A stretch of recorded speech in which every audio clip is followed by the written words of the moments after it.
Bible की प्रार्थनाएं, और इन दिनों में हम यीशु मसीह की प्रार्थनाओं पर मनन चिंतन कर रहे हैं। बाइबल में बहुत सारी प्रार्थनाएं हैं। कुछ प्रार्थनाएं एक लाइन की हैं, कुछ प्रार्थनाएं एक पैराग्राफ की हैं, और कुछ प्रार्थनाएं काफ़ी लंबी हैं। मेरे ख्याल से राजा सुलेमान की प्रार्थना जो है, जब उसने मंदिर समर्पण के बाद की थी, वो सबसे लंबी है। और उसके बाद यदि हम एक और लंबी प्रार्थना देखें तो वो प्रभु यीशु मसीह की है, जो गतसमनी में जाने के पूर्व उन्होंने प्रार्थना की, और जिसका उल्लेख यूहन्ना उसके 17वें अध्याय में है। और ये पूरा अध्याय, जिसमें 26 पद हैं, ये पूरा अध्याय यीशु मसीह की प्रार्थना है।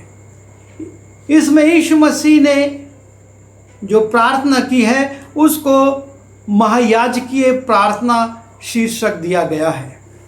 एक महायाजक के रूप में यीशु मसीह ने वो प्रार्थना की थी, और बाइबल ने के सोसाइटी ने और इंग्लिश बाइबल्स ने भी इस प्रार्थना को 3 अंशों में रखा है। 3 भागों में इसको बांट दिया है। पहला भाग है यीशु मसीह की स्वयं के लिए प्रार्थना, और ये अंश है 17वें अध्याय का पहले 5 पद, जिसमें यीशु मसीह स्वयं के लिए प्रार्थना करते हैं। दूसरा है इसका अंश अपने चेलों के लिए यीशु मसीह प्रार्थना करते हैं, जो 6वें पद से लेकर 19वें पद तक है। और तीसरा भाग है इस प्रार्थना का कि वो सभी विश्वासियों के लिए प्रार्थना करते हैं, जो कि पाया जाता है 20वें पद से लेकर 26वें पद तक। और इस प्रकार से यीशु मसीह की जो महायाजकीय प्रार्थना है वो 3 भागों में हम देख सकते हैं। और इसका पहला भाग है कि वो स्वयं के लिए प्रार्थना करते हैं। परमेश्वर से वो कहते हैं, जब हम पहला पद देखते हैं, यीशु ने ये बातें कहीं और अपनी आंखें आकाश की ओर उठाकर कहा, हे पिता, वो घड़ी आ पहुंची, अपने पुत्र की महिमा कर कि पुत्र भी तेरी महिमा करे। यीशु मसीह आकाश की ओर अपनी आंखें उठाते हैं और परमेश्वर पिता से कहते हैं कि हे पिता, वो घड़ी आ पहुंची, अपने पुत्र की महिमा कर। वो समय आ गया है जबकि अब पुत्र की महिमा हो। जो कष्ट उसको झेलना था, जो पीड़ा उसको झेलना थी, जो दुख उसको, अपमान उसको झेलना था, उन सब को वो कहता है कि वो घड़ी आप पहुंची है कि अपने पुत्र की महिमा करे, और इन तकलीफ़ों को झेलने के द्वारा पुत्र भी तेरी महिमा करे। एक बहुत बड़ी बात यीशु मसीह हमारे सामने रख रहे हैं कि परमेश्वर की काम में जो पीड़ाएं हमको आती हैं वो हमारे महिमा के लिए आती हैं, और उन पीड़ाओं को झेलकर हम परमेश्वर की महिमा करते हैं।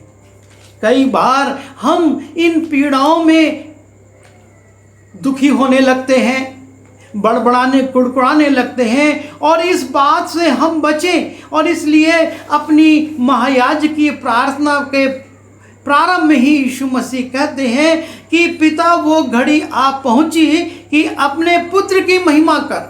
कैसे महिमा कर? वो क्रूस उठाए, वो अपमानित हो, उसका ठट्ठा उड़ाया जाए, उसको क्रूस पर लटकाया जाए, उसको चुनौती दी जाए कि हे परमेश्वर के पुत्र कहने वाले, अब अपने आप को नीचे उतार, तब हम मानेंगे कि तू परमेश्वर का पुत्र है।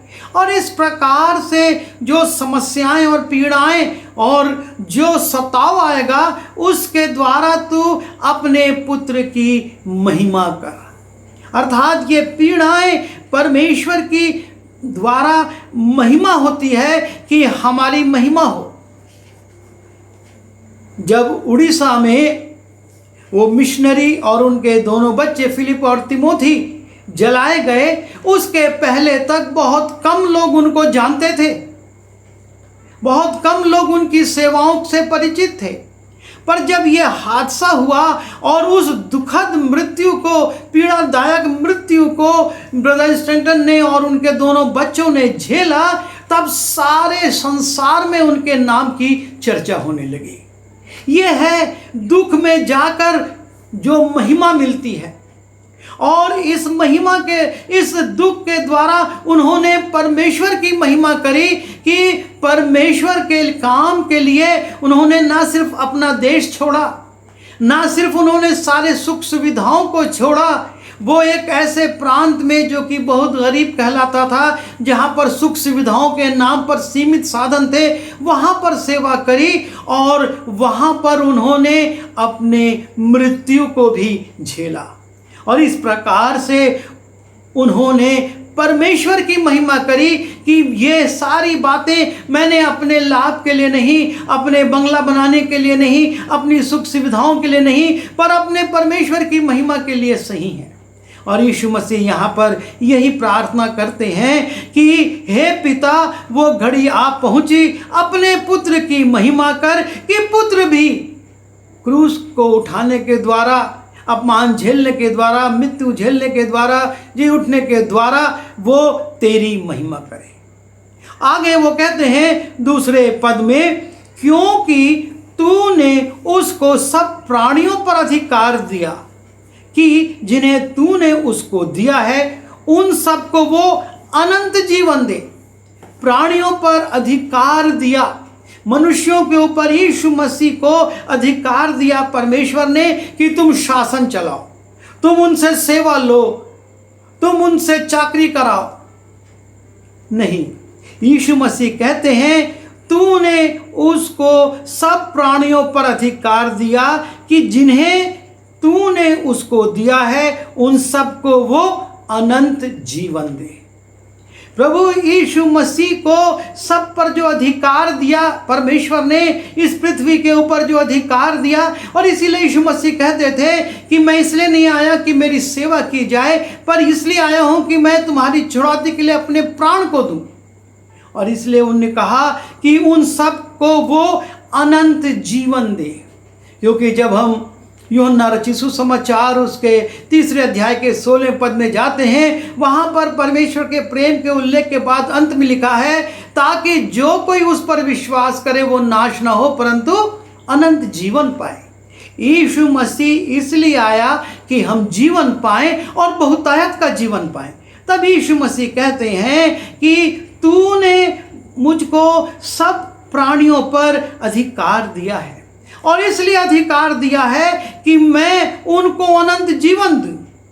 और तब वो इस बात को भी समझाते हैं कि अनंत जीवन है क्या, वास्तव में अनंत जीवन क्या है। और 3 पद में कहते हैं, और अनंत जीवन ये है कि वे तुझ अद्वैत सच्चे परमेश्वर को और यीशु मसीह को जिसे तूने भेजा है जाने। यीशु मसीह ने, हमने यूहन्ना उसके 14वें अध्याय में देखा कि जो मुझे जानता वो पिता को जानता है, जिसने मुझे देखा उसने पिता को देखा है। और यहाँ पर वो ये कहते हैं कि अनंत जीवन वास्तव में क्या है।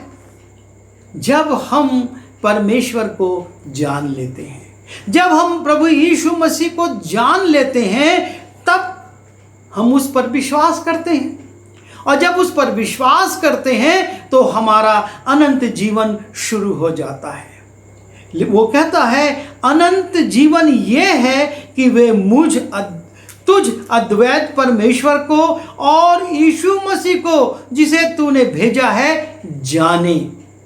आज मनुष्य बहुत ज्ञान में बढ़ा हुआ है, एक से एक नई खोजें हो रही हैं। इन दिनों में जब फिलिस्तीन पर इस्राएल का युद्ध चल रहा था और गोलान पर और दूसरे जगहों पर मिसाइलें गिराई जा रही थी, हमने देखा किस किस नए प्रकार के असलात थे, कैसे कैसे नए प्रकार की वहाँ पर तोपें थी, मिसाइल्स थे, बम थे, और किस प्रकार से अचूक निशाने लग रहे थे। बहुत ज्ञान मनुष्य का बढ़ गया। चिकित्सा क्षेत्र में एक से एक दावे किए जाते हैं, लेकिन मनुष्य परमेश्वर को और यीशु मसीह को जान नहीं पाया है। यदि वो उसको जान जाता तो इन सब से हटकर वो प्रेम, शांति, मेल मिलाप को सीख लेता। और इसीलिए यीशु मसीह कहते हैं कि अनंत जीवन ये है कि वे तुझ अद्वैत सच्चे परमेश्वर को और यीशु मसीह को जिसे तूने भेजा है जाने। और ये बहुत महत्वपूर्ण बात है। और तब चौथे पद में यीशु मसीह कहते हैं, जो काम तूने मुझे करने को दिया था उसे पूरा करके मैंने पृथ्वी पर तेरी महिमा की है। यीशु मसीह ने परमेश्वर के द्वारा सौंपे हुए काम को, उसके काम दो प्रकार के थे। एक, परमेश्वर को लोग जाने, और दूसरा कि वो अपने प्राण को दे ताकि मृत्यु का डंक टूट सके और जी उठने के द्वारा वो जो लोग मर रहे हैं अनंत जीवन के लिए जी उठे। और यहाँ पर यीशु मसीह कहते हैं, जो काम तूने मुझे करने को दिया था उसे पूरा करके मैंने पृथ्वी पर तेरी महिमा को किया है।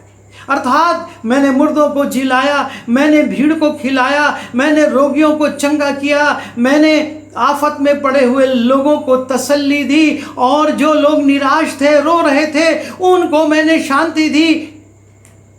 और इस प्रकार से मैंने परमेश्वर के प्रेम को लोगों तक पहुंचाया, वो संदेश दिए कि वो उद्धार को प्राप्त कर सकें।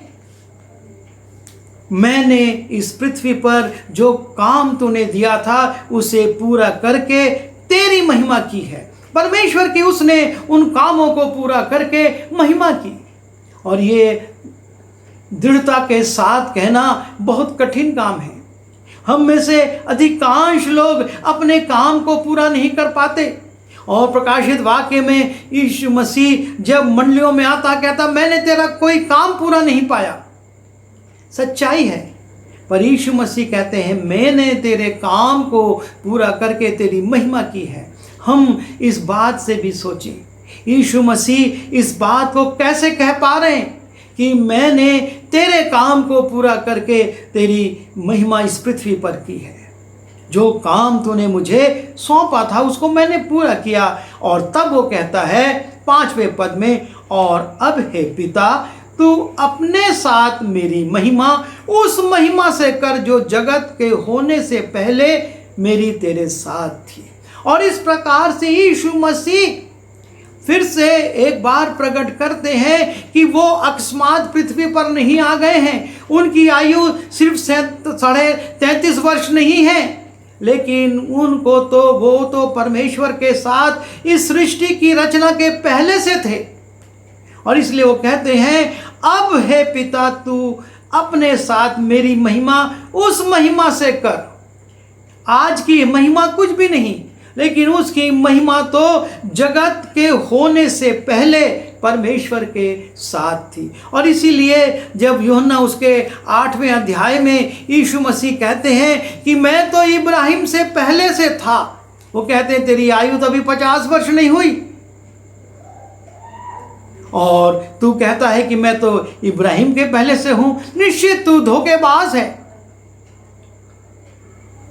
लिखा है जब हम यूहन्ना 8:48 में, ये सुन यहूदियों ने उससे कहा, क्या हम ठीक नहीं कहते कि तू सामरी है और तुझ में दुष्ट आत्मा है? क्यों? क्योंकि जो बात तू कह रहा है कि मैं इब्राहिम के पहले से था, वो तो काल्पनिक है। इब्राहिम तो की आयु और तेरी आयु में तो एक बड़ा अंतर है। पर यीशु मसीह यहाँ पर उससे भी आगे की बात कहते हैं और कहते हैं कि हे पिता, अपनी महिमा मेरी महिमा उसके साथ कर जो मेरी तेरे साथ इस पृथ्वी के स्थापना उत्पत्ति के पूर्व से थी। और ये 5 बातें हम देखते हैं यीशु मसीह अपने स्वयं के लिए कहते हैं। महायाजकीय प्रार्थना का पहला अंश जो है, और वो है यीशु की प्रार्थना अपने लिए। हम इन बातों को अपने जीवन से जोड़ें। क्या हम ऐसी बातें कह सकते हैं अपने परमेश्वर से? मनुष्यों से हम कह सकते हैं, रिपोर्टों में हम लिख सकते हैं, लेकिन परमेश्वर जो सब कुछ देखता है, मनों को जांचता है, क्या उसके सामने हम ऐसा दावा कर सकते हैं? प्रभु हमारी सहायता करे। आइए हम प्रार्थना करें। प्रभु जी, हम धन्यवाद देते हैं अपने प्रभु यीशु मसीह के लिए, जो इस पृथ्वी पर आया और जिसने कि ये बात कही कि मैंने तेरे काम को पूरा करके तेरी महिमा इस पृथ्वी पर की है। प्रभु, तूने हमको भी बहुत से काम दिए हैं, हमको शक्ति दे कि हम उनको पूरा करें और तुझको महिमान्वित कर सकें। जब हमारे जीवन में दुख, संकट, विपत्ति आए, हम उसको एक महिमा का कारण माने और उसके द्वारा तेरी महिमा करने वाले हो सकें। विनती यीशु के नाम से मांगता हूँ, आमीन।